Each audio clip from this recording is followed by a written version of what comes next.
All right. Shema Yasha Yahweh Allahayinawa Yahweh Achad Shema Yasha Yahweh Allahayinawa Yahweh Achad Shema Yasha Yahweh Allahayinawa Yahweh Achad Brakata Yahweh Brakata Yahweh Brakata Yahweh Brakata Yahweh Brakata Yahweh, Brakata Yahweh, Bahashem Chakodash. I want to give double honors to our elder apostles and elder bishops of Great Millstone who rule well. Peace and blessings, health and wellness to the house of David the elect.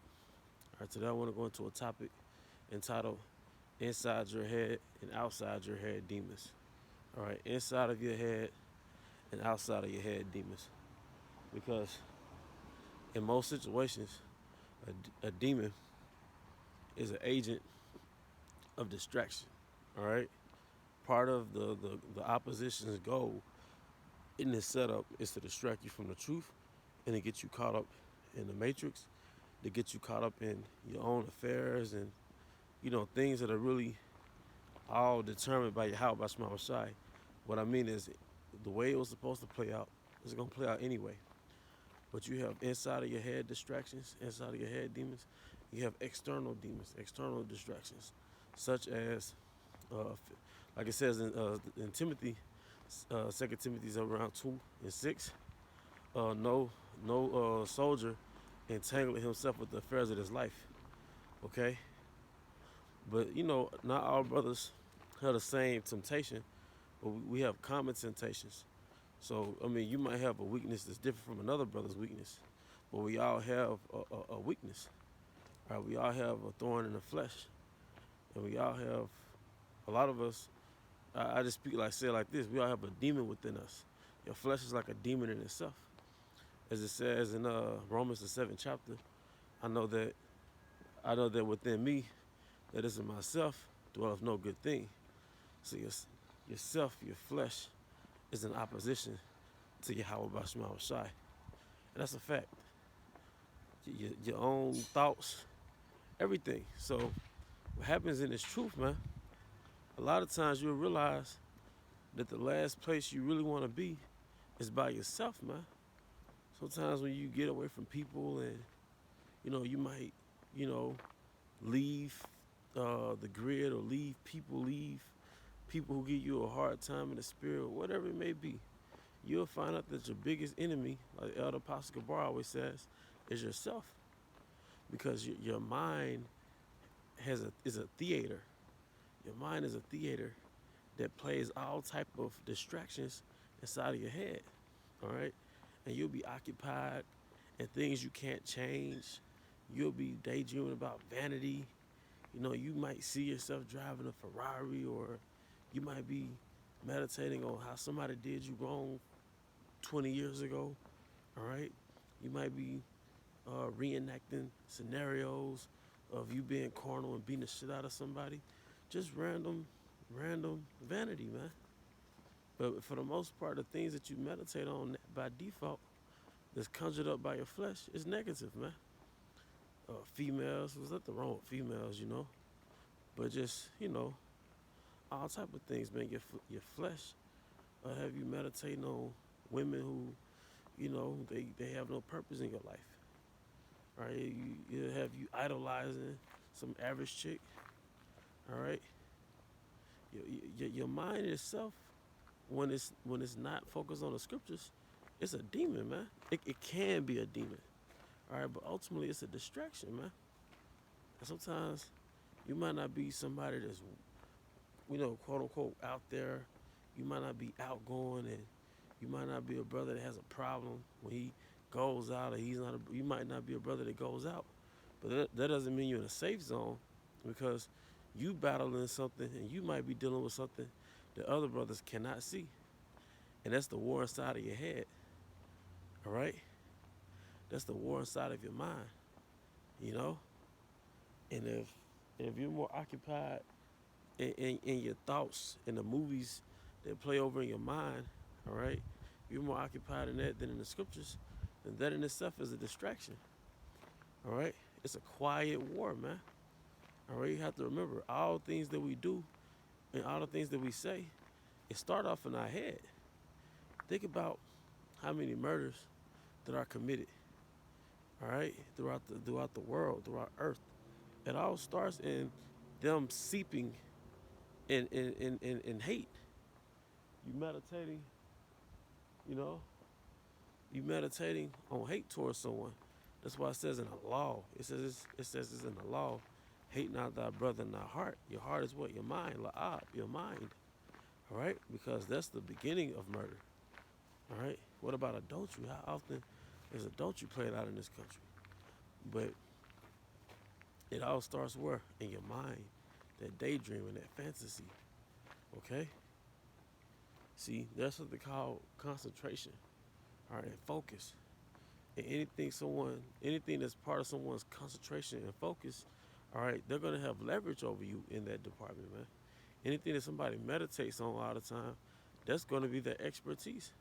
You got Jakes that meditate on how to rob from you, how to steal from you, how to watch your schedule and watch your girl's schedule, and Jake just sitting there meditate on how to start a conversation with a woman with the intent to have sex with her, man.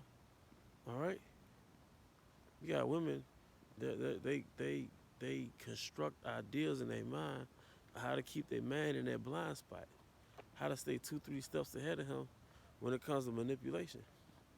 All right. So, but it all starts in a mind. Like I said, crazy atrocities and crazy crimes. You know, I say abominations are crazy sins that are committed in the earth. It all starts in your mind. So the first thing you want to do is guard your mind, man. So I've realized, and I speak as an individual, that I'm my better self when I'm always occupied. And sometimes I be like, damn, it took me this long to realize certain things. But if I'm busy, then I'm productive. I'm in motion. But it's when you're not in motion, that's when them demons come, man. That's what them negative thoughts. And it's not just a negative thought that comes and goes. I'm talking about those chronic demons, them long term tenants that's just forever occupying your mind. And if you think about why there's such an occupant in your mind, for one, is because you're stagnant. Now, if you think about still waters and stagnant waters that's not moving, those are the waters that's attracting mosquitoes and gnats and unclean things, and a lot of times it might have a smell, right? Because it's really filthy. So you have to think about it like that when you're still, right? It's like spiritually you're dead. And if spiritually you're dead, then what's that? All right, what do you attract when you're dead? Unclean spirits. So when you're still and you're just by yourself, next thing you know, Satan comes, man.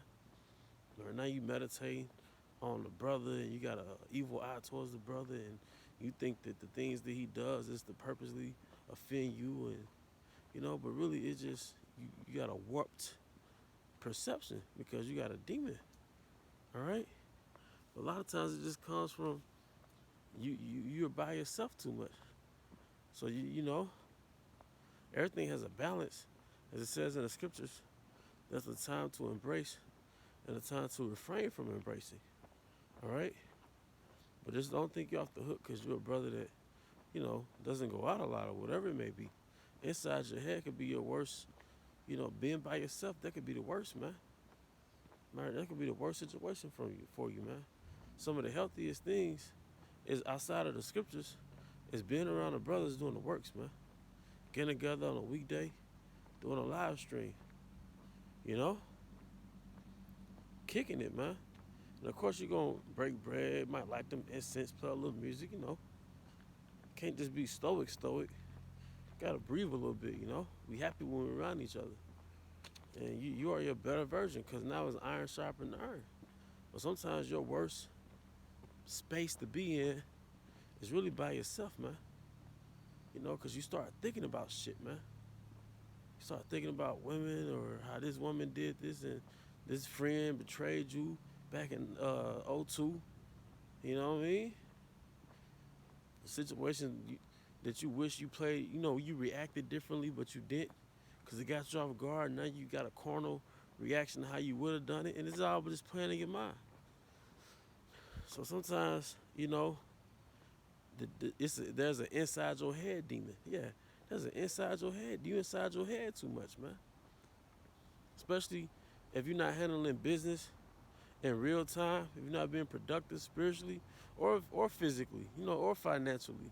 Or you're just an inside your like Doug on Nickelodeon. There was a TV show called Doug. And he would always daydream that he was Quail Man. But in real time, he was average as hell, you know? But in Quail Man, that alter ego was that guy, you know? But that's a natural thing, I'm just, giving examples. There's nothing wrong with being, a normal guy. But you catch my drift. Sometimes you could just be inside your head too much. That's like a cancer, you know? And it's an inside your head demon, man. It's an inside your head demon, man. You know? Because nothing positive can come out of that. A man is all about do, action. And that's what brings out the best in you, man. When you constantly challenging yourself and you overcome it, that builds you up, man. Because you can be inside your head so much. But then when it actually comes down to real things, it's intimidating, man. All right? So the way to get out your head is to do. Have a airtight schedule, man. So you're always occupied in something. And when you have downtime, have quality downtime where you actually might sit down and you may or may not drink and you listen to your music or watch your TV show or your movie or whatever it may be on Netflix. Like that instant, have that quality downtime when you with your real, or you can just be inside your head, plan out scenarios and focusing on things that you can't bring back, that you can't change, or living with regret or whatever it may be. But being inside your head can damn so be a demon, man. All right, when you just live inside your head, it's all about do, man. But with that, I hope you brothers and sisters were edified. Till next time, shalom.